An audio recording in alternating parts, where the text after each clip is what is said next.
Transparency, as used in science, engineering, business, the humanities and in other social contexts, implies openness, communication, and accountability. Transparency is operating in such a way that it is easy for others to see what actions are performed. It has been defined simply as the perceived quality of intentionally shared information from a sender. Transparency is practiced in companies, organizations, administrations, and communities. It guides an organization's decisions and policies on the disclosure of information to its employees and the public, or simply the intended recipient of the information. For example, a cashier making change after a point-of-sale transaction by offering a record of the items purchased as well as counting out the customer's change on the counter demonstrates one type of transparency. Wages. In Norway and in Sweden, tax authorities annually release the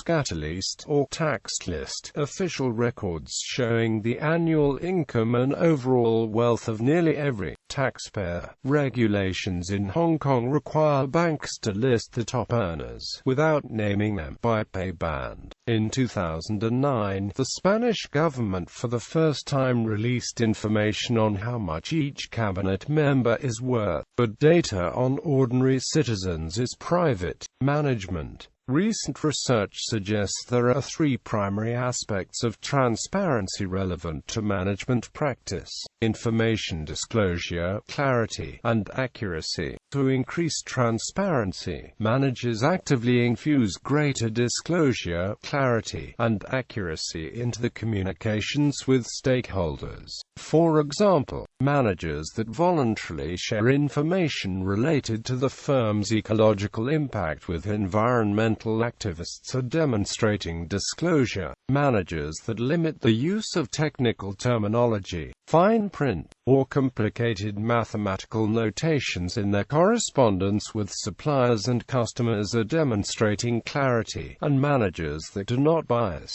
embellish, or otherwise distort known facts in their communications with investors are demonstrating accuracy. The strategic management of transparency therefore involves intentional modifications in disclosure, clarity, and accuracy to accomplish the organization's specific objectives. Alternatively, radical transparency is a management method where nearly all decision-making is carried out publicly. All draft documents, all arguments for and against a proposal, all final decisions, and the decision-making process itself are made public and remain publicly archived. This approach has grown in popularity with the rise of the Internet. Two examples of organizations utilizing this style are the GNU Linux community and indie media. Corporate transparency, a form of radical transparency, is the concept of removing all barriers to, and the facilitating of, free and easy public access to corporate information and the laws, rules, social connivance and processes that facilitate and protect those individuals and corporations that freely join, develop, and improve the process.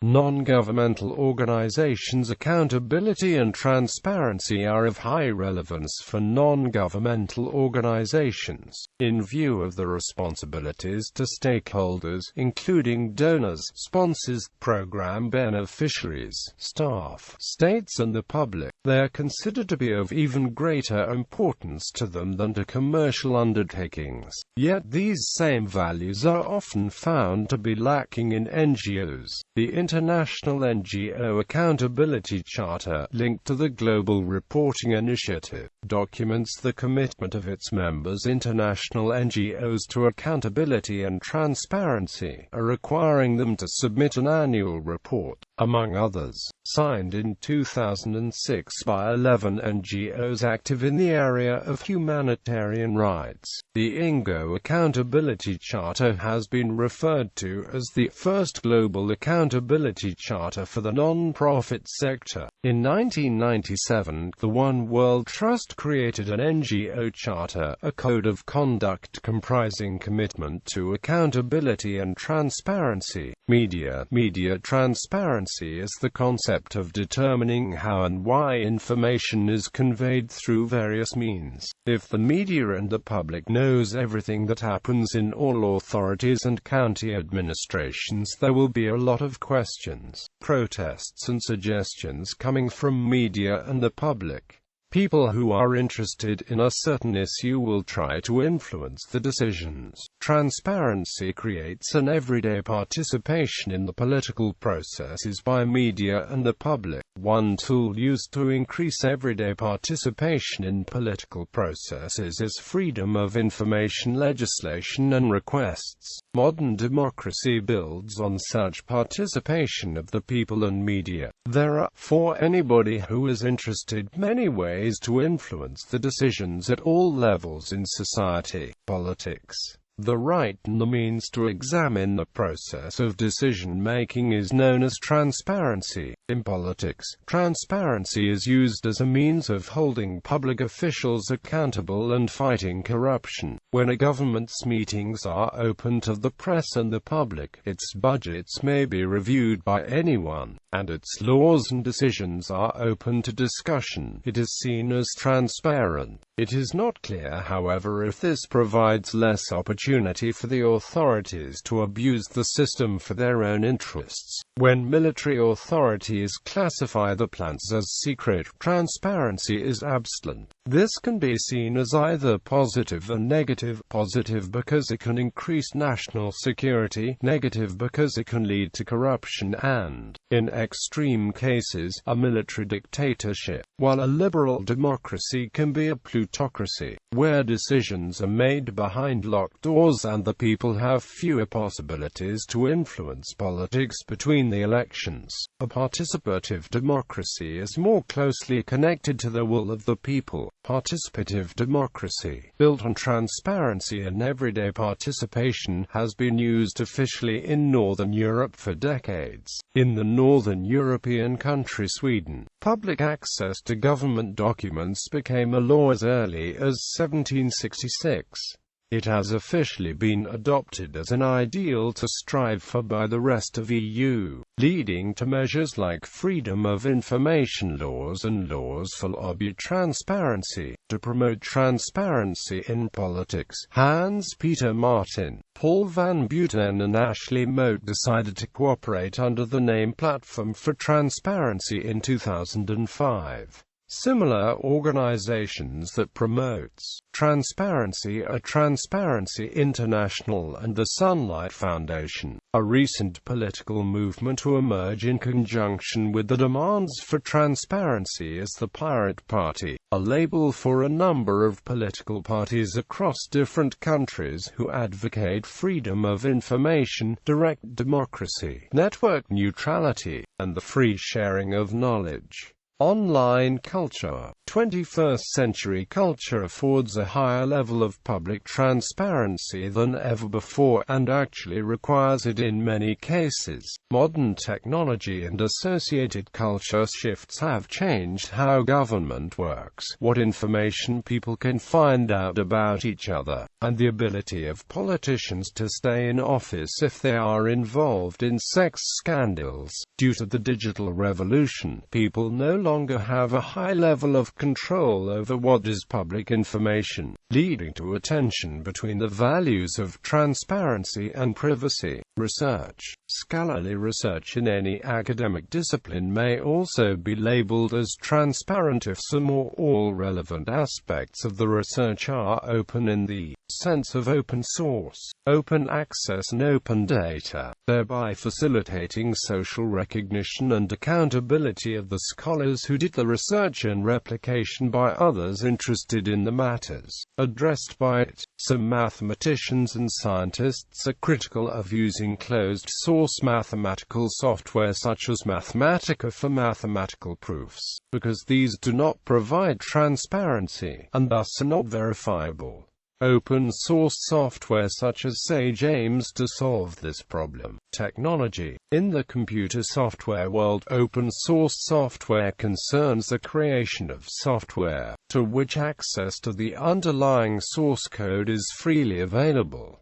This permits use, study, and modification without restriction. In computer security, the debate is ongoing as to the relative merits of the full disclosure of security vulnerabilities versus a security by obscurity approach. There is a different sense of transparency in human-computer interaction, whereby a system after change adheres to its previous external interface as much as possible while changing its internal behavior. That is, a change in a system is transparent to its users if the change is unnoticeable to them. Sports has become a global business over the last century, and here, too, initiatives ranging from mandatory drug testing to the fighting of sports-related corruption are gaining ground based on the transparent activities. In other domains, criticism. Sigmund Freud, following Friedrich Nietzsche, regularly argues that transparency is impossible because of the occluding function of the unconscious. Among philosophical and literary works that have examined the idea of transparency are Michel Foucault's Discipline and Punisher, David Brin's The Transparent Society, the German philosopher and media theorist Byung-Chul Han in his 2012 work Transparenzgesellschaft sees transparency as a cultural norm created by neoliberal market forces, which he understands as the insatiable drive toward voluntary disclosure bordering on the pornographic. According to Han, the dictates of transparency enforce a totalitarian system of openness at the expense of other social values such as shame, secrecy, and trust. He was criticized for his concepts, as they would suggest corrupt politics, and for referring to the anti-democratic Carl Schmitt. Anthropologists have long explored ethnographically the relation between revealed and concealed knowledges, and have increasingly taken up the topic in relation to accountability, transparency, and conspiracy theories and practices today. Todd Sanders and Harry West, for example, suggest not only that realms of the revealed and concealed require each other, but also that transparency in practice produces the very opacities it claims to obviate. Claire Birchall, Christina Gaston, Mikkel Flyverbaum, and Mark Fenster, among others, write in the vein of critical transparency studies which attempts to challenge particular orthodoxies concerning transparency. Birchall assessed in an article whether the ascendance of transparency as an ideal limits political thinking, particularly for Western socialists and radicals struggling to seize opportunities for change. She argues that the promotion of datapreneurial activity through open data initiatives outsources and interrupts the political contract between governed and government. She is concerned that the dominant model of governmental data-driven transparency produces neoliberal subjectivities that reduce the possibility of politics as an arena of dissent between real alternatives. She suggests that the radical left might want to work with and reinvent secrecy as an alternative to neoliberal transparency. Researchers at University of Oxford and Warwick Business School found that transparency can also have significant unintended consequences in the field of medical care. McGivern and Fisher found media spectacles and transparent regulation combine to create spectacular transparency, which some perverse effects on doctors' practice and increased defensive behavior in doctors and the staff. Similarly, in a 4-year organizational study, Fisher and Furley found that transparency in the context of a clinical risk management can act perversely to undermine ethical behavior, leading to organizational crisis and even collapse.